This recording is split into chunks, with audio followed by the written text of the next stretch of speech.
Layanan pinjaman dengan sistem gadai marak ditemukan termasuk di Kota Makassar. Layanan pinjaman ini memang cukup aman jika dibandingkan dengan pinjaman lain yang relatif lebih banyak membutuhkan persyaratan pencairan dana.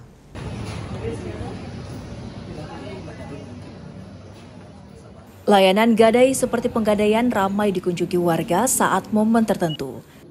Sebut saja di bulan Juli 2025 lalu, warga berburu dana segar demi memenuhi segala keperluan sekolah.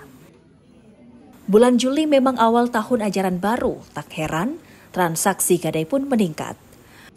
Banyak warga memilih layanan ini lantaran dinilai lebih mudah. Cuman kebetulan kalau lagi ada kebutuhan baru kita ke Pegadaian. Alhamdulillah sangat membantu.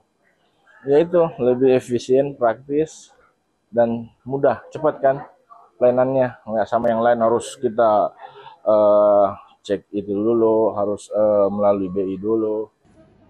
Jika dibandingkan dengan pinjaman lain, sistem layanan gadai memang lebih mudah dan aman.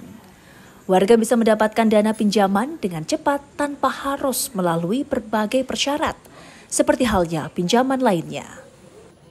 Layanan gadai itu pada umumnya dibutuhkan oleh masyarakat sekitar kita dalam keadaan darurat, seperti masyarakat membutuhkan pencairan dana dalam jumlah yang tidak terlalu besar namun dalam waktu yang sesingkat mungkin. Nah, kelebihan dari sistem gadai ini, layanan gadai yang disiapkan oleh beberapa lembaga gadai lainnya, itu adalah dia tidak perlu membutuhkan analisis kredit ya, seperti yang disediakan oleh pinjaman seperti vintage lainnya, kemudian layanan perbankan. Nah, layanan gadai cukup familiar bagi warga.